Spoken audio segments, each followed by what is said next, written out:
People are actively raising funds to support Hakeem Jeffries' primary opponent for his leadership failure. 7 people in his party literally voted to kill us. Conveniently, they are not up for re-election. He knew they were doing this.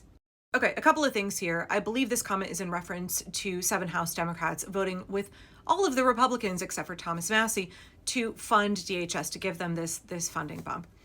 And I understand that's really frustrating. I'm really pissed about it. There's nobody who should be voting to give DHS and Immigration and Customs Enforcement more funding while they are gunning down Americans in the streets. And as my congresswoman said, why do they have firearms at all? There's no reason for Immigration and Customs Enforcement and even Customs and Border Patrol to be armed, much less kitted out like they're a jarhead going to fight in Afghanistan, right? It's ridiculous. And of course, this is about scaring the shit out of you so that you hand over your rights, so that you let Donald Trump and Stephen Miller advance their authoritarian agenda. It's meant to scare you into submission. And if you're not scared, they'll just shoot you in the street and try and make your friends scared. And they're going to try and make everybody lay down their rights, right? Like that's the reality of what's happening here. But the other part of that, the other truth here is that it's really fucking expensive for them to do that. And they rely on Congress writing them a big fucking check. This is why I say that Congress could stop this madness at any point in time, because Congress has all of the power. We don't really, as Amanda's Mild Take says, we don't really have a Donald Trump or an executive problem. We really have a Congress problem. Republicans are the ones who are allowing this madness to continue. And they are the ones right now, tonight, who are still saying, we want to go ahead and write a blank check. Senate Republicans, John Thune, they don't want to pull back anything, even after Renee Good and Alex Preddy were murdered in the street.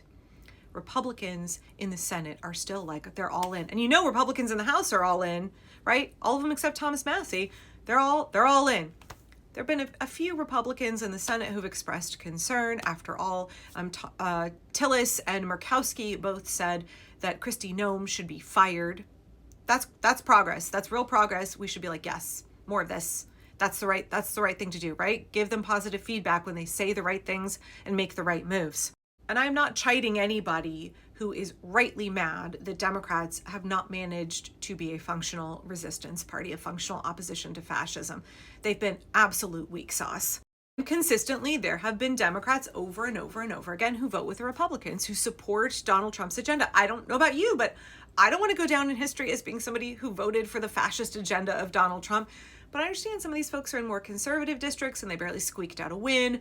My congresswoman tried to defend Marie Gluesenkamp-Perez just north of me in Washington State and say she's in a very, very purple district, right? She has a lot of conservative voters and she's voting the way that they want. She's trying to represent her district.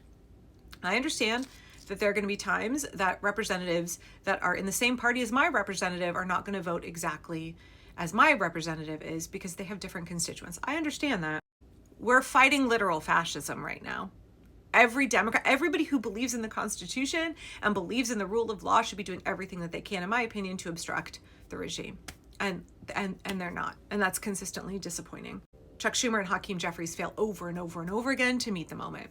And I'll get into it in the next video, but Chuck Schumer in particular and Democratic leadership right now is just weak sauce. It's so frustrating.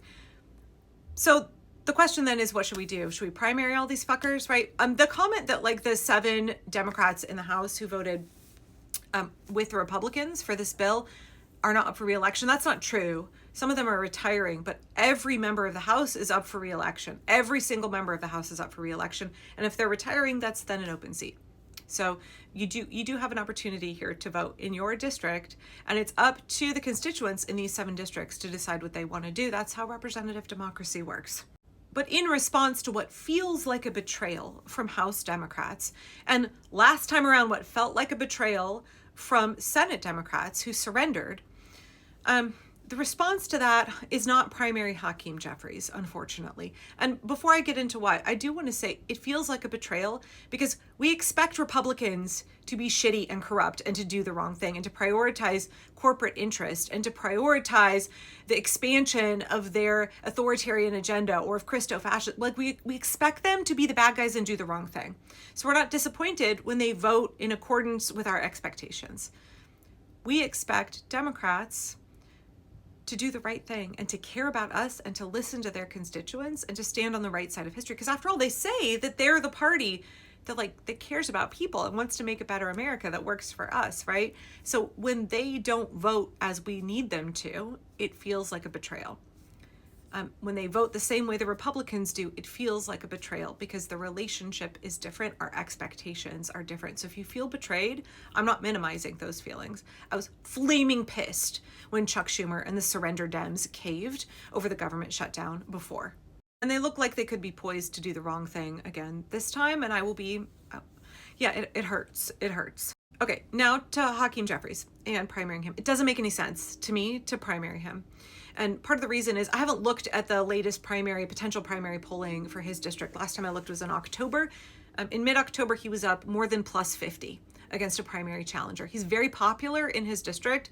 A lot of these guys, right, they're popular in their districts. They bring a lot of money and opportunity into their districts, and there's a lot of loyalty from their constituents.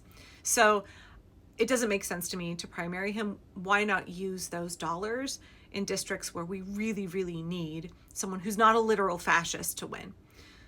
Where could we utilize that money in a way that would be more effective and would help us achieve the outcome that we really need here? And I guess for me, when I look at Hakeem Jeffries, I sort of view him the same way I view Chuck Schumer, which is he's definitely going to get reelected. He's not going to be out of Congress. Chuck Schumer is not up for reelection at all, so we're stuck with him for a few more years. And for me, when I look at Hakeem Jeffries, I sort of view him the same way as Chuck Schumer, because Chuck Schumer's not up for reelection, right? Hakeem Jeffries inevitably going to get reelected. Chuck Schumer not up for reelection yet. We're stuck with them. They're going to be in Congress. They don't have to be in leadership, right?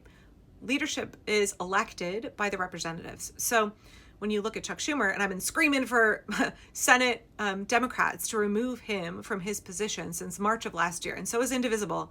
A number of other orgs and actually several members of the House have also said Chuck Schumer should be removed from leadership. Not seen a single Democratic senator come out and say that he needs to be removed. It takes, I think it's like 10 senators to write a letter and say, we demand a new vote. And then they all have to vote for new leadership. We need someone to move to the forefront. These inept boobs who are like, they're operating out of an entirely different playbook from an entirely different decade. The way that politics works now, they're not equipped. They're not equipped to handle it. They're not equipped for leadership. But they're still there in these positions, dragging the whole party down and making it so that the American people have to fight with, have to push, and have to have this conflict with, expend so much energy on our representatives in Congress who should be our allies. And to me, the best solution that I see is if our senators and our representatives are supposed to represent us, and we don't want these guys in leadership, we need to let them know, hey, pick different leadership. Having mass public pressure campaigns is how we get different leadership. These guys are running the show very, very badly because of PAC money, because of corporate money, foreign money, dark money, billionaire money. That's why they're in these positions of power. They're real good fundraisers. They're good fundraisers from those corporations and special interests with deep pockets. We need leadership that represents the people and is willing to fight for democracy, not for their big donors. And likewise, I think the other place that we have power is in the primaries in solidly blue districts. That is where we push the party left. If you have a moderate Democrat against somebody who understands what's happening in this moment and is going to make the right moves and is willing to fight the fight, then you know who to pick in the primary. If your district is going to go blue anyway, that's where you risk it for a biscuit. If your district is really purple and there's a chance that it could be like a MAGA literal fascist or somebody who's not as progressive as you would like, play your cards wisely, y'all, right? Folks in those districts, they have to do that calculus and they have to figure out what's going on, what the risks are, and vote accordingly. We've got to push the party left, and I'm sorry there's no quick fix. Like any of this, there is no quick fix. Push the party left by getting these guys out of leadership and also by voting in the primaries for more progressive candidates in those districts where we know that we can push and enact change.